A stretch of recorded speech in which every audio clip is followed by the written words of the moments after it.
Magandang gabi po sa atin lahat, sa mga sumusubaybay po sa atin pong worship online sa gabing ito.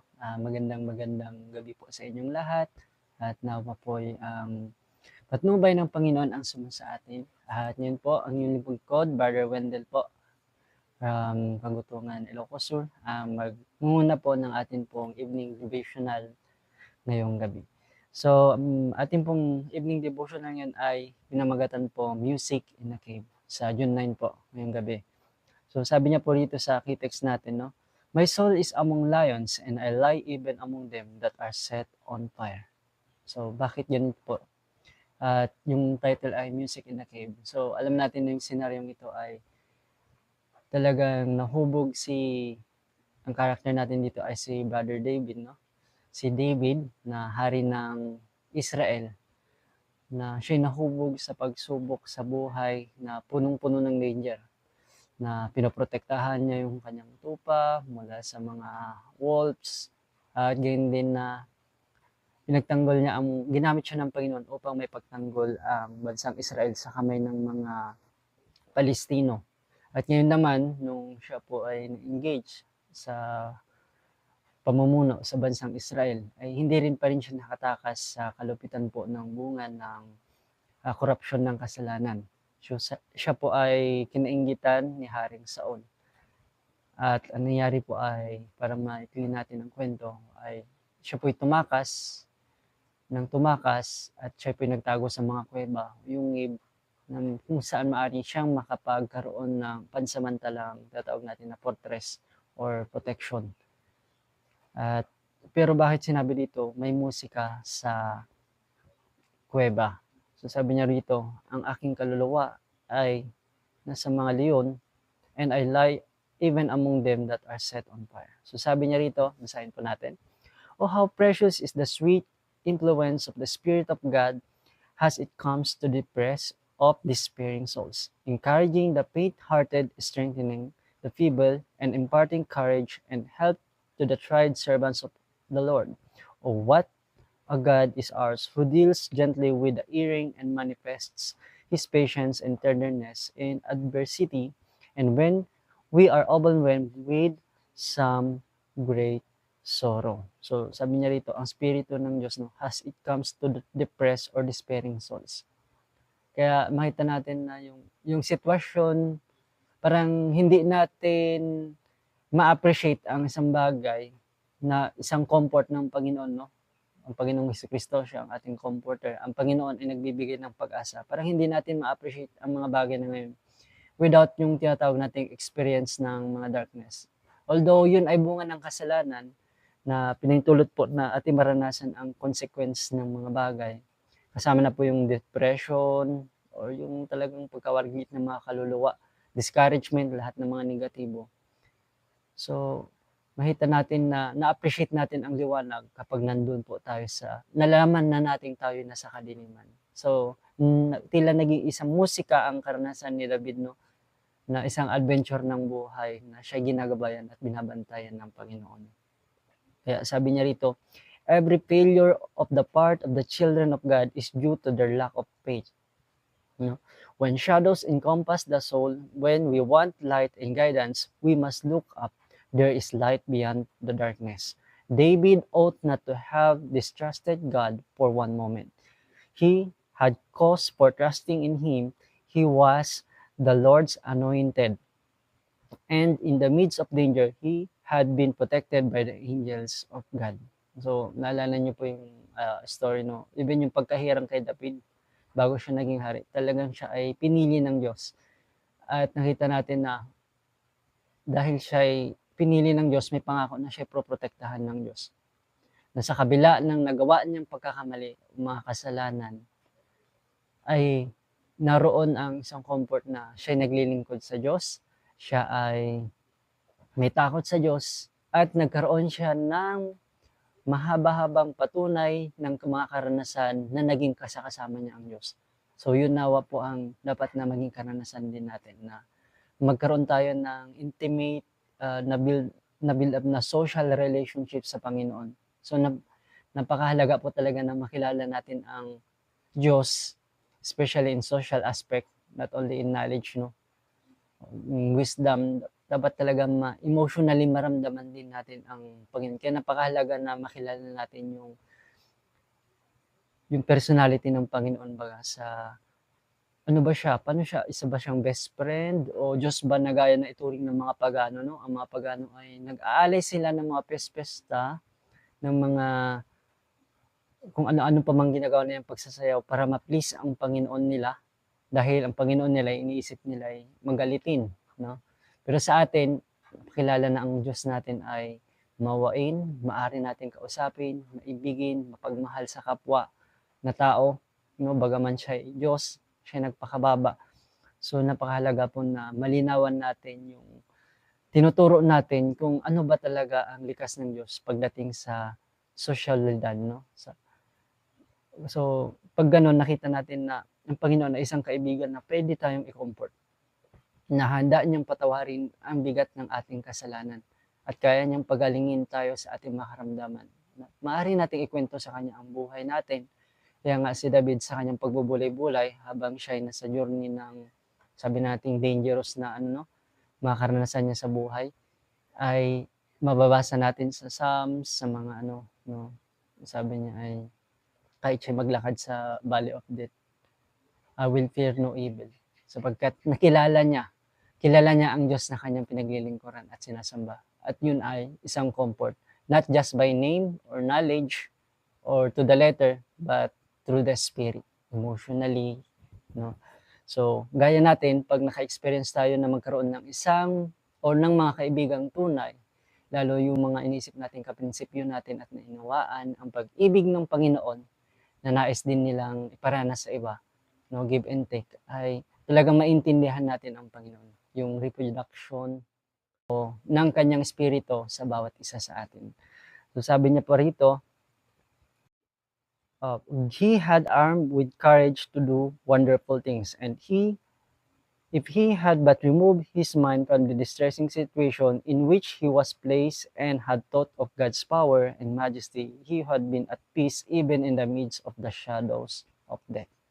So, minsan tayo ay napapapunta rin sa lugar na, lalo sa mga first timer, no, hindi marunong magbiyahe, parang isip natin napakadelikado, o yung bagay na, o mga lugar na hindi natin kilala, o napaka-stranger sa atin, yung pagpunta natin sa yabat, o pagkatakot natin sa mga taong may mga kwento, no, tungkol sa mga masasamang karanasan. Pero naroon ang Panginoon at tayo po'y sasamahan. Dahil ano pong confidence?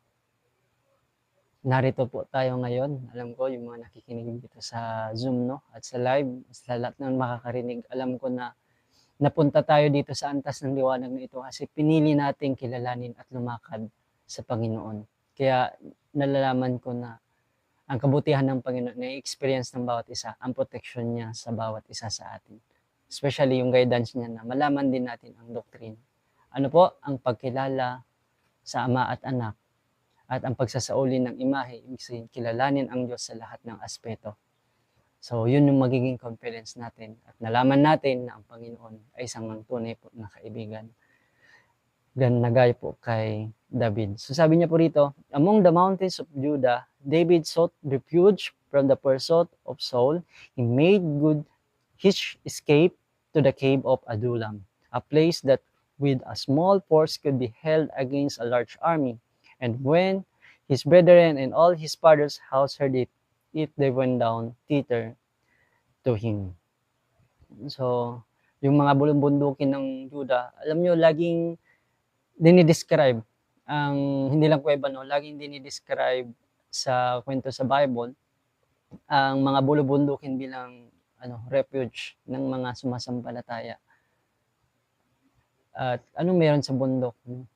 Survival. May mga bagay na makikita tayo sa bundok ng mga pagpapala. At isa rin itong kung paano naging literal ito na refuge ni David during sa kanilang pagtakas o kanyang pagtatago. Napakaganda rin itong lugar para sa meditation ng Panginoon na mahanap natin ang peace. Habang nakikita natin ang mga puno, nagbibigay ng lilim, ng bunga, ng mga bukal, ng mga pagkain, ng mga hayop na nabubuhay roon na sumisimbolo na hindi sila pinapabayaan ng Panginoon. So, ganun din marahil no, na naramdaman ni David. Bawat isa sa atin dapat experience din ito ng pagmamahal ng Panginoon ay makikita rin natin sa mga kabundukan. No? Kaya minsan ang naging impression natin sa kabundukan, no, parang lugar ng mga kapanganiban kasi may mga wild animals, may mga taong hindi natin kilala roon. Pero makita po natin na may mga specific na tinalaga ang Panginoon para sa kanyang mga anak. At sabi niya rito, in the cave of Adullam, the family were united in sympathy and affection. So, i-ano ko lang tong point nito, no? Na nung nalaman nila na si David ay nagtago sa kuwebang iyon, nagkaroon po ng family reunion sa kanyang pamilya. No? Kaya ang kuweba sa kabundukan ay maaari ding lugar siya ng hindi separation kundi reunion. At yun din ang gusto ng Panginoon na ma-experience natin, na pinahintulot niya ma-experience natin ang separation, and then pag nagkaroon ng reunion, mas matamis na. Mas ma-appreciate natin ang isang bagay, ang language ng pag-ibig ng Diyos. Kasi na-experience natin, no, kaya pinahintulutan na tumubo ang mga damo, magkaroon ng paglagas ng punong kahoy, pagkasawi ng mga nilalang at bawat isa sa atin para maramdaman natin ano yung estado ng isang nilalang kapag nahiwalay ito sa Panginoon. At ano rin ang mararamdaman kapag binigyan tayo ng pag-asa na maaari pala tayong magkaroon ng reunion. Di ba? Napakaganda po. So sabi niya, the son of Jesse could make melody with voice and harp as he sang.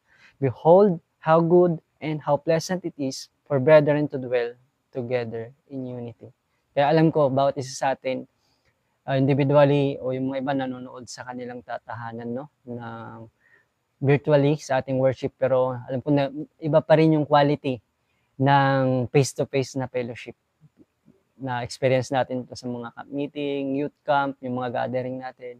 Iba pa rin talaga yung unlimited na kwentuhan at may physical touch din, no, na ang bawat isa ay nagkakaroon ng ngitian at nagpapalakasan ng loob sa bawat isa na masabing hindi pala tayo nag-iisa kahit kakaunti man tayo sa pananampalataya. At napakaganda. He has tasted the bitterness of distrust of the part of his own brothers, and the harmony that had taken the place of discord brought joy to the exile's heart. It was there that David composed the 57th Psalms. Kaya, mga kapatid, even, di ba, kung may puso tayo mapagpatawad, kasi kung nahilala natin ang likas ng Diyos, anong sabi niya sa cross? Father, forgive them, for they don't know what they are doing. So hanggang sa huling cross, hindi tayo give up ni Kristo. Hindi siya naging selfish, dinenay niya yung sarili niya. At bilang tayo tinuring niya mga kapatid at kaibigan, ay pinapatawad niya tayo. Kaya alam niyo kung bakit hindi tayo nagkakaroon ng unity or yung kasi hindi na tayo marunong magpatawad. Kung malalaman lang natin yung 5 klase ng forgiveness ng Panginoon, ang forgiveness pala ng Panginoon ay forbearance. Ang forgiveness ng Panginoon ay advance. Alam niya magkakasala ka bukas, napatawad ka niya. Ang Panginoon, kahit gano'ng kalaki yung utang mo sa Kanya, kung ilan man, ay handa ka niyang patawarin. At higit sa lahat, ang pagpapatawad ng Panginoon ay nakakagaling, nakakabuhay, nagbibigay ng pag-asa. Kaya kung mapapractice natin lahat ito, klase ng pagpapatawad sa ating kapwa, ibig sabihin pang-uunawa, pagpapasensya, ay magkakaroon po tayo ng napakagandang reunion. Hindi yung reunion lang as if kailangan lang natin umattend kasi kailangan lang natin magkita-kita o na-formalism ang programa. No, it's more than that. So morality, no, ang ating binubuhay. Not only physically but emotionally, yung spiritually, not only intellectually, kundi lahat ng aspeto ay ma-attach tayo, ma-experience natin yung langit na experience ni David na reunion. At pagdating ng persecution ay hindi na bago sa atin, no? Napakatamis ng kapaitan ng buhay. Sa kabila ng kapaitan ng buhay ay may experience po natin ang reunion dito sa lupa na gayon din ang mararamdaman natin pagdating sa mas malaking reunion sa langit. So magandang gabi po sa ating lahat at naway maramdaman natin ang himig ng musika sa ilalim ng yungib o sa loob ng yungib na gaya ng karanasan ng pamilya ni David. Magandang gabi muli sa ating